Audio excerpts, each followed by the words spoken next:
bracha que nous faisons pour le Limud Torah, on dit là-bas, Natan lanu Torat Emet. On remercie Hachem qui nous a donné Torat Emet. Alors, voilà, les Mfarshim posent la question, ils demandent pourquoi il y avait une avamina qu'Hachem va donner Torat Sheker. C'est Torat Emet. Natan lanu Torah, il nous a donné la Torah, et ça va de soi que c'est Torat Emet. On n'a pas besoin de préciser Torat Emet. Voilà que quand tu précises comme ça, c'est que tu laisses l'impression que ça aurait pu être Sheker, et que Baruch Hashem qui nous a donné Torat Emet. On aurait pu avoir une Torah de Sheker, mais il nous a donné Torah Emet, et Baruch Hashem qui nous a donné ça. On ne peut pas imaginer que Hashem, Shu Emet, Vechotamo Emet, qui est le Emet par excellence, il puisse nous donner une Torah de Sheker, Haz Shalom. Maintenant, de notre côté, il y a un contraste. Hashem nous a mis dans un Olam à Sheker. C'est vrai qu'il nous a donné Torah Emet, mais il nous a mis dans un Olam de Sheker.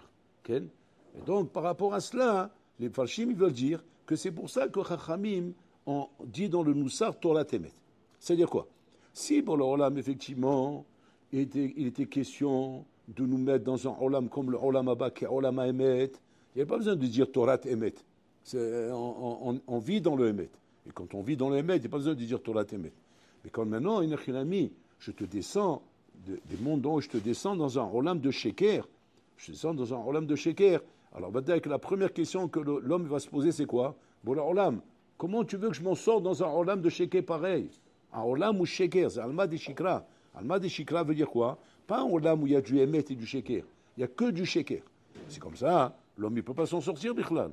C'est-à-dire, c'est un matzav où Miman Afshar, je serai amené à être nirchal, à tomber, à faire des erreurs et m'embrouiller et me tromper, parce que l'Olam ou Sheker. Par rapport à ça, il vient chez lui, il te répond, je t'ai donné Torah Emet. Maintenant, on va comprendre c'est quoi le pshat. Torah Emet, donc c'est pas du tout le pshat comme on a compris au début, que la Torah elle est Emet. C'est pas ça le pshat. Torah Emet, c'est-à-dire une Torah qui va t'aider à trouver le Emet. C'est ça le pshat. Torah Emet, pas qu'elle est Emet, pshita qu'elle est Emet. Et là, une Torah qui va t'aider à trouver le Emet. Torah, Milachon Ora'a. Ora'a, c'est-à-dire pas les enseignements qui vont t'amener au Emet. C'est-à-dire qu'un homme est censé normalement trouver à travers la Torah et à Emet chez la Chaim. Et à Emet chez la Chaim. Et avec ça, repousser le Sheker. C'est-à-dire qu'à chaque fois que dans la vie, je suis confronté à des hashkafot, à des choses qui sont les hashkafot de la rue, ce qu'on entend aujourd'hui à droite, à gauche, vous roulez l'union de la tzava, de l'armée, de la politique, le Olam Torah, toutes des questions qui parlent dans tous les sens, vous roulez. Normalement, il n'est pas question de dire que Stam, on vit dans un matzav de Hitnagdout, où il y a un bonhomme qui pense comme ça et moi je pense autrement. Ouais, et que maintenant, on va dire quoi? Bon, c'est juste une discussion, c'est un débat, il y a des avis différents, des avis sont partagés, vous roulez. Et d'avoir casé. Yesh Emet et Sheker. On ne peut pas dire c'est un débat et avis partagé. C'est Emet et Sheker. Si le Emet, il est que c'est comme ça et c'est pas autrement. Maintenant, tu vas dire quoi? Il faut être tolérant dans la vie. Il faut quand même être tolérant et admettre que quoi? Qu'il y a des idées différentes, il y a des esprits différents, il y a des positions différentes. Ça, c'est vrai si maintenant, effectivement, on est dans des positions différentes, mais qui sont toutes sur une base de Emet. Comme on voit, par exemple, dans la Gemara, qu'il y a des marlokot, un mandamar il pense comme ça, un autre mandamar il pense comme ça, va zévézé d'ivré lokim chaim. C'est tout est émet. Mais quand maintenant on parle de position face à la shkafa de la Torah, non, là-bas il s'agit de savoir quel est le émet. Le émet, c'est ce que la Torah te donne. La Torah te donne une position qui est émet, et quand la Torah te donne une position, tu dois savoir que même si maintenant ça te donne l'impression d'être intolérant vis-à-vis du monde extérieur, parce que le monde extérieur, ils ne comprennent pas. Ils ne comprennent pas le Olam Torah, ils ne comprennent pas. Mais comment vous tenez ce propos? Comment vous agissez comme ça? Comment vous faites ce genre de choses? C'est quoi cette façon de faire? C'est quoi cette façon de décider de s'asseoir dans un collège et d'envoyer la femme travailler? C'est quoi cette histoire? Où c'est qu'on a vu ça? On est où? Chez les Zoulous, quoi. C'est les Zoulous qui prennent les femmes, ils font travailler les femmes, il est assis au col en train de chuter toute la journée. Mais c'est quoi cette hashkafa? Bataille que quand tu vois l'approche de cela, tu te dis tout de suite, attends, où est le Emet? Le Emet, c'est la Torah Kedusha. La Torah te donne le Emet. Donc c'est-à-dire que tu dois, pas uniquement d'une manière bornée, tu vas venir dire maintenant, c'est le Emet, je ne veux rien entendre. Non, la Torah t'explique le Emet. Et tu dois donc, avec la Torah, qui la chonne Ora, comprendre le Emet. Donc c'est-à-dire, il ne s'agit pas, Rabotai, de venir comme un boras, comme une tête de mule, venir dire, la Torah, elle a dit, c'est comme ça, on ne peut pas faire autrement, c'est comme ça. Ça, non, c'est pas Darkei Noam. La Torah, elle ne veut pas que ce soit comme ça. C'est Hilul Hashem même. C'est Hilul Hashem de vouloir imposer aux gens tes idées. Tu imposes. On n'a pas besoin d'imposer. Darkei Noam. La Torah, elle est émette. Explique aux gens. Et les gens, ils comprennent. Ils comprennent la position émette de la Torah. On raconte comme ça qu'une fois, un juif russe, il est venu voir le sabbat de Kelem. Il est venu voir le sabbat de Kelem parce qu'il avait une sheila très importante. Il voulait, à l'époque où la Russie avait fait des lois, mais antisémites, anti-juifs, des lois très très graves. Et ces lois, il disait là-bas qu'un juif n'a pas le droit d'avoir de propriété. Il n'a pas le droit d'avoir de propriété. C'est-à-dire qu'il n'a pas le droit d'avoir, par exemple, un terrain en son nom, une maison en son nom, ou aucune propriété. Rien. C'est-à-dire tu peux louer, etc., mais aucune propriété. Maintenant, ce juif-là, il avait beaucoup d'argent. Et cet argent, il s'est dit, c'est dommage, je vais le dilapider comme ça. Donc je voudrais le mettre dans le karka, comme dit le Rambam. Quand tu as de l'argent, tu dois mettre shlish bekarka. Donc il voulait le mettre dans le karka. Maintenant, comment je fais? Alors maintenant, lui, il a une idée, c'est quoi? C'est qu'il avait un ami goy, mais un ami d'enfance, fidèle, un ami Neheman, mamash, vraiment les amis qu'on peut compter sur le bout des doigts, sur lesquels on peut dire, je suis Adam Neheman, vraiment de confiance. Et lui, maintenant, il vient voir le sabbat de Kelem pour demander, Kaviachol, son conseil. Est-ce que je peux faire ça, Kvod Arav? Pour moi, je n'ai pas de safek. Je viens pas parce que j'ai un doute. Je viens sans aucun safek. Ou Neeman Beme Achouz. Peut-être même mieux que certains juifs. Ouais, que là-bas, je ne sais pas où je mets les pieds. Mais ici, c'est les yeux fermés. Le Rav, il dit, OK, regarde, viens, on va voir la Torah. Il dit, viens, on va voir le paracha de la semaine. Comme ça, les Gdolim à l'époque, comme ça, ils faisaient. Comme ça, le gars, il ouvrait la paracha de la semaine. Il ouvrait la paracha de la semaine. Paracha Chaïsara, où là-bas, on parle d'Abraham Avinu, qui demande à Eliezer d'aller chercher un chidour pour son fils. Okay? Donc il appelle Eliezer, il dit, je veux que tu aies cherché un chidour pour mon fils. Et qu'est-ce qui est marqué là-bas? C'est marqué là-bas, Shumashbi Auto. Il le fait jurer sur les conditions du chidour. Il le fait jurer. Et là-bas, le Sforno, il pose la question. Il dit, je ne comprends pas. Miman Afshar, il y a un problème dans ce malheur. Le malheur d'Abraham Avinu, on ne le comprend pas. Il y a un problème. C'est quoi? Si tu as confiance en Eliezer, alors, tu ne fais pas jurer. Et si tu n'as pas confiance, ne l'envoie pas.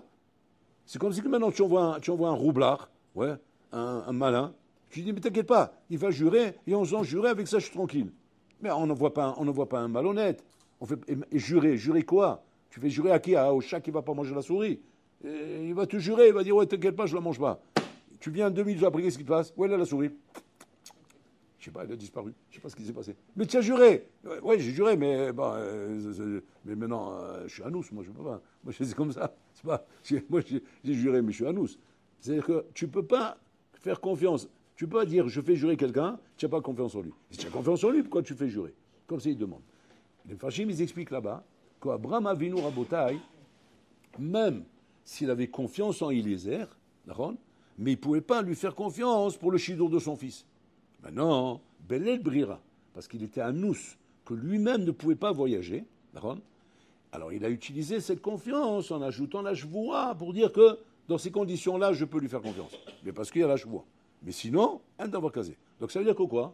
Que ce sipour dans la Torah, il est ramené comme un sipour Bediavad. Bediavad. C'est-à-dire qu'il ne peut pas faire autrement.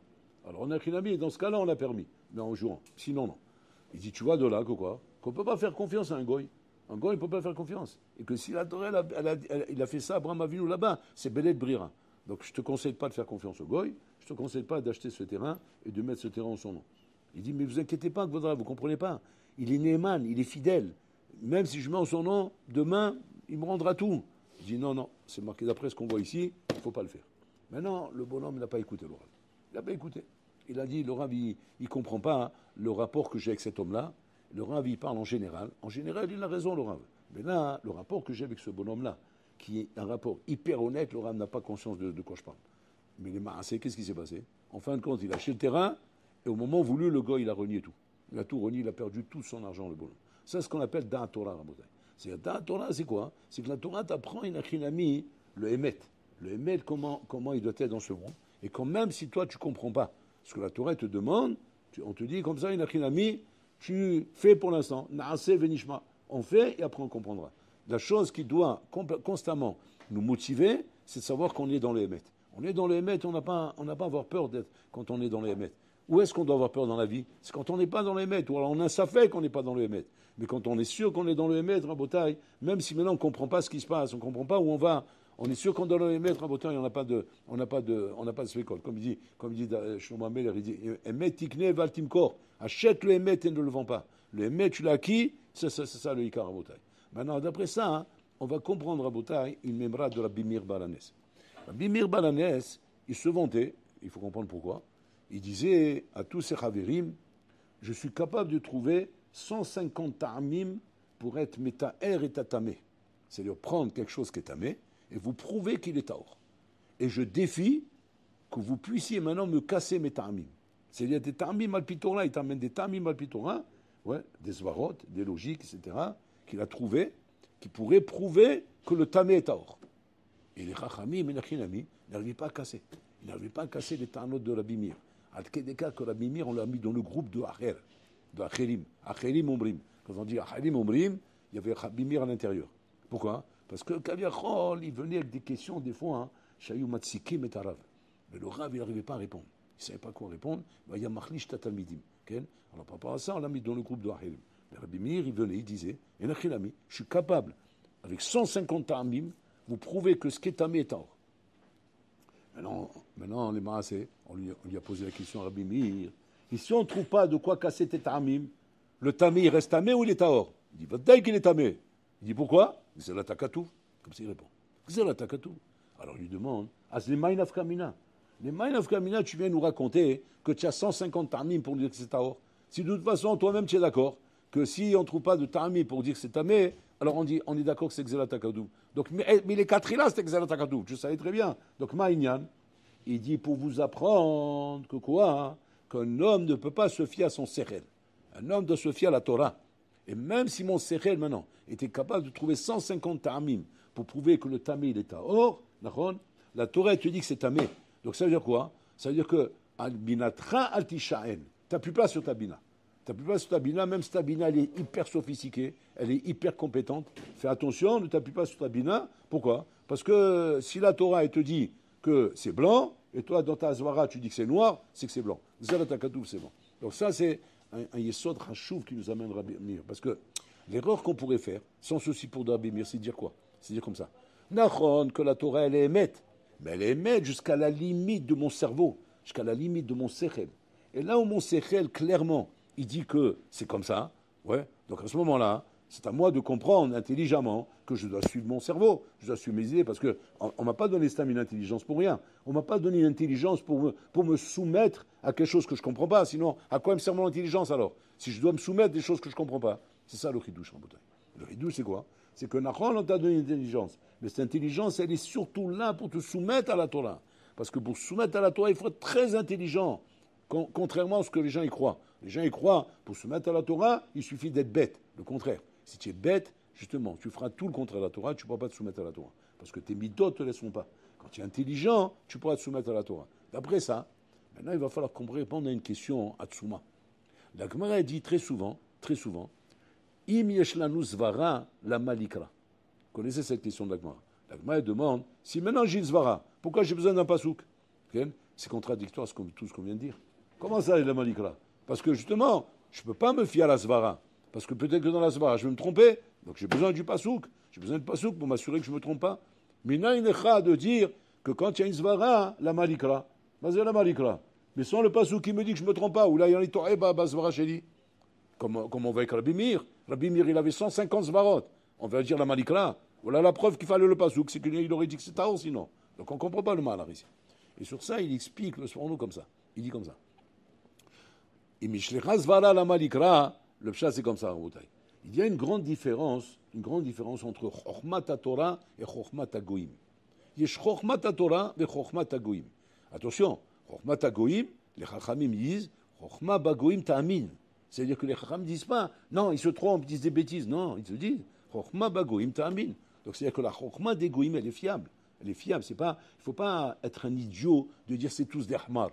Non, toi, tu es Ahmar, tu dis comme ça. Tu ne peux pas dire sur les goïms, c'est des Ahmar. Ils ont fait des études, ils ont tiré des maskanotes sur des choses fondées, basées, réfléchies. C'est pas stam. C'est pas stam. Toutes les chokhmot des goïms, elles ont un fondement. C'est pas des rigolos. Donc tu t'amuses pas à Stam. Si tu vois un chacham, pitom, te dire maintenant, ouais, les goïms, c'est des hamar, ils comprennent rien, ils disent que des bêtises, roulés. Toi, tu es un hamar. Si toi, tu parles comme ça, toi, tu es un hamar. Pourquoi? Parce que chokhma bagoïm ta'amin. Donc on voit comment les sages, et c'était sages, les sages étaient sages. Que quoi? Qui savaient, Nachinami, donner du respect et de la valeur à des choses qui ont de la valeur. On ne peut pas s'amuser à dire à un docteur Goy, tu es un idiot. Non, il a fait des études, il sait de quoi il parle. Donc on doit, Nachinami, lui donner du respect pour ça. Chokhma bagoïm ta'amin. Regardez bien.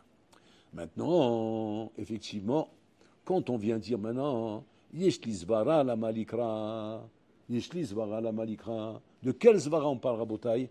On parle de Chokhma Torah. On ne parle pas de Chokhma bagoïm. S'il s'agissait de Chokhma bagoïm, ou a priori ma Chokhma, les Chaora, pourrait être contraire à celle de la Torah. Pourquoi? Parce qu'elle n'est pas basée sur la Torah. Elle est basée sur la Chokhma, sur l'intelligence. L'intelligence, puis toi, la Torah peut te dire le contraire. Maintenant, toi, tu vas dire, ouais, mais c'est la Chokhma qui veut comme ça. Et toi-même, tu dis Chokhma bagoïm ta'amin. Oui, ta'amin par rapport à des nianim du Olamazé, par rapport à des nianim de la Metziou, de la réalité, mais pas par rapport au Emet. Le Emet, c'est la Torah. Qu'est-ce qui me donne, Yenachinami, la maskana de ce qui est le Emet, c'est la Torah. Maintenant, Chokhma bagoïm ta'amin par rapport à la Metziou. Quand la Metziou, effectivement, c'est quoi? C'est que 1 plus 1 égale 2. Il faut une Metziou dans ce Olam. Il faut que j'ai de quoi me baser pour pouvoir vivre dans ce Olam. La base sur laquelle on se base dans ce Olam est Chokhma bagoïm. Mais attention, il y a la Chokhma de la Torah. La Chokhma de la Torah, ça c'est le Emet absolu. Sur ça, on te dit la Zvara la Malikra. Si tu as une Zvara de Torah qui est basée sur Chokhma ta Torah, oui, et que ta Zvara Inachinami ne contredit pas la Torah, à ce moment-là, on peut dire Zvara la Malikra. Là, on peut comprendre effectivement que tu as une Zvara. C'est une Zvara qui est basée sur la Torah, elle ne contredit pas la Torah, Zvara la Malikra. Pourquoi Rabbi Meir, ses Zvarot n'étaient pas bonnes? Parce qu'elle contredit la Torah. Il vient dire c'est 150 termines pour dire que le tamil est à or. Ah, tu contredis la Torah. Ça, c'est Chokhma bagoïm. Chokhma bagoïm ta'amin pour la mitziout, mais pas pour le Emet. Pour le Emet, c'est la Torah qui compte. Donc on se trouve ici à Botaï devant deux valeurs. Deux valeurs qui sont les valeurs avec lesquelles on travaille dans la vie. Et qu'il faut savoir jongler avec ces valeurs. C'est-à-dire quoi? Il y a des fois où tu traites des sujets qui relèvent de Chokhma bagoïm. Et tu dois savoir repérer, fais attention. Quand tu as une discussion avec quelqu'un, tu dois prendre une décision dans la vie, tu dois juger de quelque chose, réfléchir sur quelque chose. Tu dois constamment te poser la question, avec quoi je suis assouk dans ma sougia ici? Est-ce que je suis assouk dans une sougia de Chokhma bagoïm ou je suis assouk dans une sougia de Chokhma Torah? Et ça change tous les gamres, complètement. Si je suis assouk dans une sougia de Chokhma bagoïm, ta'amin, alors Inachinami, je tiens compte de la Chokhma des goïm parce qu'il s'agit maintenant, Inachinami, de prendre décision par rapport à un malheur gashmi qui est en vérité quelque chose qui a à voir avec l'inyanim du olamazé. Alors là, il a mis chokhma bagoïm ta'amin. Par exemple, un médecin il va te dire, monsieur, arrêtez de manger un plat trop huilé comme ça, arrêtez de boire de l'alcool, arrêtez de fumer. Alors je vais lui dire, comme un hamar, je vais lui dire, qu'est-ce que tu connais toi? Tu n'as pas de Torah. Il te parle de choses qui sont la chokhma par rapport au olamazé. Et par rapport à Olamazé, cette Chokhma, elle est nechona. Elle est nechona et tu dois te baser sur ça. Pourquoi? Parce que si tu ne te bases pas sur ça, Barmenan, eh bien, tu te mets en sakana par rapport à Olamazé. Donc on voit ici, Rabotai, que tout en ayant la Torah, et tout en ayant Da'at Rachamim, Da'at Torah, tout ce qu'on veut, bien quand même Chokhma Bagoïm qui joue dans la mission de la vie du Yom-Yom. Du Yom-Yom, ça joue là-dessus, Rabotai. Et dans tous les domaines, pas seulement au niveau santé, au niveau parnassa, au niveau calcul d'investissement, au niveau gestion de biens, au niveau gestion de travail, au niveau de mise en place de techniques ou de tactiques de travail. Il y a des gens compétents pour ça. Il y a des gens chachamim, chokhma bagoïm ta'amin, et tu dois écouter les conseils de ces chachamim, comment ils te conseillent. Et tu ne peux pas maintenant faire le bourricot de dire mais non, c'est pas des chachamim, c'est pas, ils n'ont pas étudié la Torah, ils ne savent pas de quoi ils parlent. Mais ils savent de quoi ils parlent. Bon, ils savent de quoi ils parlent. Et tu dois écouter ça. Tu dois écouter qu'est-ce qu'ils disent le chachamim, qu'est-ce qu'ils disent les sages dehors, la chokhma bagoïm, qu'est-ce qu'elle dit ici. Et ça, tu dois écouter. Mais attention, quand il s'agit maintenant de achlatot ruchanim, des achlatot qui touchent à la ruchaniout, à ce moment-là, il faut chokhma ta Torah. Là, il faut chokhma ta Torah. Quand ça touche à la chokhma de la Torah, fais attention. Ça touche à la ruchaniout, fais attention. Par exemple, quand maintenant, maintenant ça touche à quelque chose de ruchani. Comment ça touche à quelque chose de ruchani? que maintenant, les bénis Israël, ils sont sortis d'Égypte, ils se trouvent devant la mer Rouge. Chochma bagoim ta'amin, c'est quoi? On ne rentre pas dans la mer. C'est Mesoukan, c'est Sakana. Ils ont raison? Oui, ils ont raison. Ils ont raison. Et même la Torah, elle est d'accord avec ça. Que quoi? Tu dois faire attention à ta vie. Et faire attention à ta vie, c'est quoi? Ben, faire attention à la Metsiout. Parce que la vie, elle est déterminée par rapport à quoi? Par rapport à la Metsiout. La Metsiout, qui c'est qui l'établit? Eh ben, la Chokhma des Goïm. La Chokhma de dit ça c'est du poison, ça c'est pas bon, ça c'est comme ça c'est comme ça. Et par rapport à ça, j'ai un devoir de faire attention à moi-même. C'est comme ça. Comment tu rentres dans la mer alors? C'est quel Chokhma qui te dit de rentrer dans la mer? Chokhma Tatora. Chokhma Tatora, qui est la névoie de Moshe Rabbeinu, qui vient te dire rentre dans la mer. Comme le Rav qui possède Tasselechara, Tissalek Menasafek.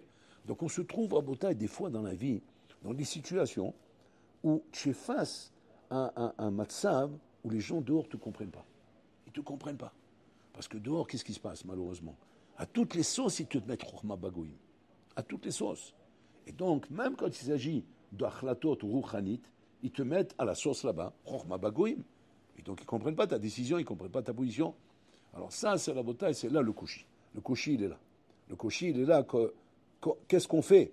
Quand maintenant, Inachinami, ces deux sougyots se contredisent. Il y a une contradiction entre Chokhma Bagoïm et Chokhma Tatora. Alors à ce moment-là, on te dit, c'est Chokhma Tatora qui tranche. Maintenant, ça relève de quoi? Ça relève de l'aïmouna. Ça ne relève pas forcément de choses logiques. Parce que très souvent, je n'ai pas la logique pour t'expliquer. Je suis même incapable de t'expliquer. Même des fois, je me sens idiot, des fois, parce que je ne sais même pas t'expliquer comment je prends une telle décision. Alors, tu vas me dire, alors explique-moi à la fin, comment tu as pris cette décision? Emouna. Oh, là, tu sens vraiment comme un cancre.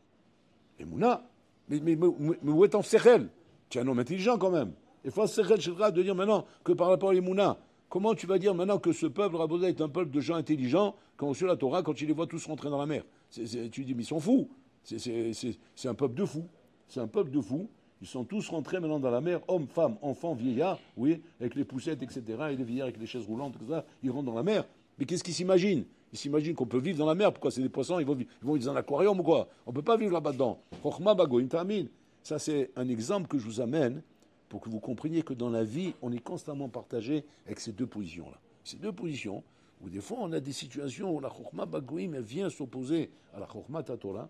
Et elle vient, bien sûr, de plein fouet te montrer, tu es en train de t'égarer, tu es en train de faire une erreur. Et là, Rabota, il faut être très chazak pour arriver à comprendre que Hachem Natananu Torat Emet. Torat Emet, c'est-à-dire, ne remets pas en question la Chokhma de la Torah, parce que maintenant, elle contredit Chokhma Tagoïm.